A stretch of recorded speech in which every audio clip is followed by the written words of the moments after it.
Hey, Tracy Ariel here, and this is my end of year farewell 2018, hello 2019 post. We're now well into the 21st century, and the hopes and dreams of our ancestors are well within reach or surpassed. We've created some problems they never even imagined, and so where do we go from here? Personally, I'm inspired in part by the words of prominent feminist scholar and philosopher Mary Wollstonecraft. She lived in London between April 17th, 1759 and September 10th, 1797. And you may have heard of her daughter, Mary Shelley, who wrote Frankenstein. Wollstonecraft was first well known, or became first well known, when she wrote a political pamphlet called A Vindication of the Rights of Men. And at first she wrote it anonymously, and it got really good response. And then she put her name on it, and then she was criticized and called things like a hyena in petticoats and all sorts of things. But I'm still inspired by her words. She was writing in response to Edmund Burke's reflections on the Revolution in France. And in part, she wrote, "In life, an honest man with a confined understanding is frequently the slave of his habits and the dupe of his feelings, whilst the man with a clearer head and colder heart makes the passions of others bend to his interest.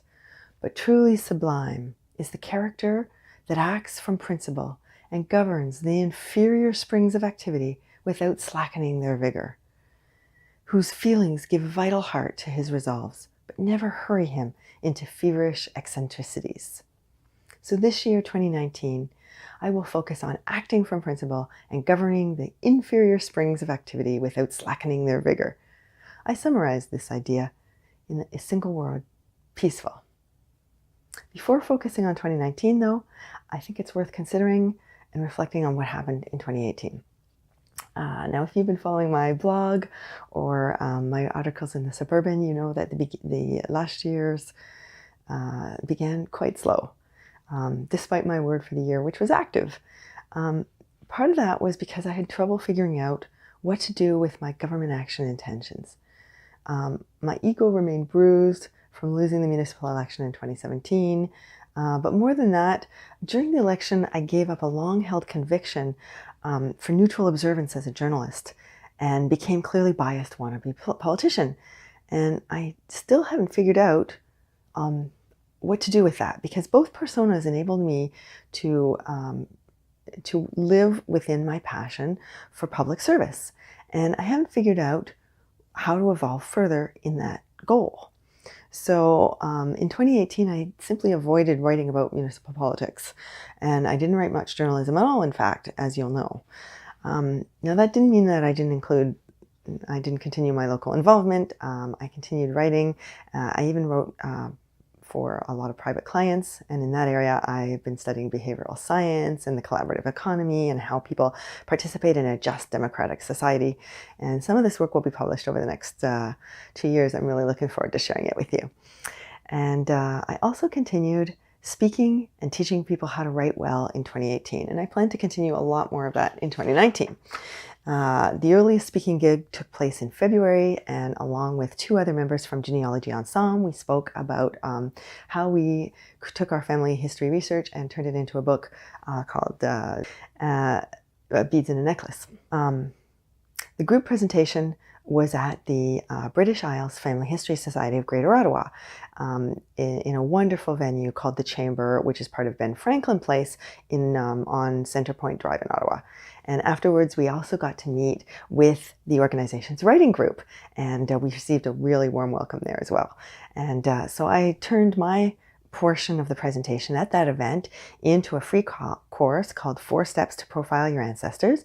It takes 23 minutes to watch, and I'm going to put a link to it in the show notes. So if you go through it, let me know what you think. Also, I noticed that Befisco, the organization that we spoke with, is doing another wonderful presentation for family history writers on Saturday, January 12th this year. I can't go. 2 sisters, Kristen Den Hartog and Tracy Kazabowski, will be speaking about how they combined their family history research into a book called The Cowkeeper's Wish. That takes place, it's open to the public, and it takes place on Saturday, January 12th from 10 until 11:30, and I'll put a link in the show notes in case you want to go. So that was February. Another really life-changing event took place on April 26th during the 70th anniversary of the Montreal Press Club. And that month we offered the Saudi Arabian blogger Raif Badawi our first ever Freedom Award. And it was such an honor to participate in that event and have dinner with his wife and his children, who now live in Sherbrooke. I'm very happy to say that a month later, on May 28th, the City of Montreal made Badawi an honorary citizen of the city. He already had been an honorary citizen of Sherbrooke, and in fact, that city holds a vigil every Friday at noon at Sherbrooke City Hall to bring back Badawi. And this coming Friday will be the 158th such event. So I cannot wait to welcome Badawi to Canada. The rest of the year mostly took up with activities with the Urban Abundance Solidarity Co-op, COES. We did our compost project, our farmers markets, our shared gardens, and our new member retail outlet at Verdun's Municipal Greenhouse. And our membership in that organization is growing, and we've extended our Wednesday farmers markets into the autumn, and now we'll probably, for 2019, we're planning to extend them into the spring as well. And that we're continuing our membership and our rental of space from Grand Potager, which is the OBNL that we co-founded. It's a nonprofit that's turned the Montreal Municipal Greenhouses into an urban agriculture resource center, and the year 2018 marked the first self-sustaining year of operations for the new organization, and in 2019 we'll be fundraising to replace the older production greenhouses, and that's just been a joy to be a part of. So I'm going to continue exploring how Canada can become self-sufficient, particularly when it comes to food through those two organizations. And I'm excited to say that the farmers markets and the compost projects and the member retail center will be continuing this year. I also have 2 additional projects planned. I'm going to add fresh fruit to the eggs that I had last year, and we're looking at creating a local food application online. So that's very exciting.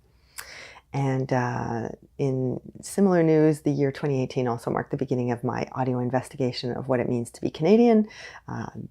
This presentation will be on that podcast.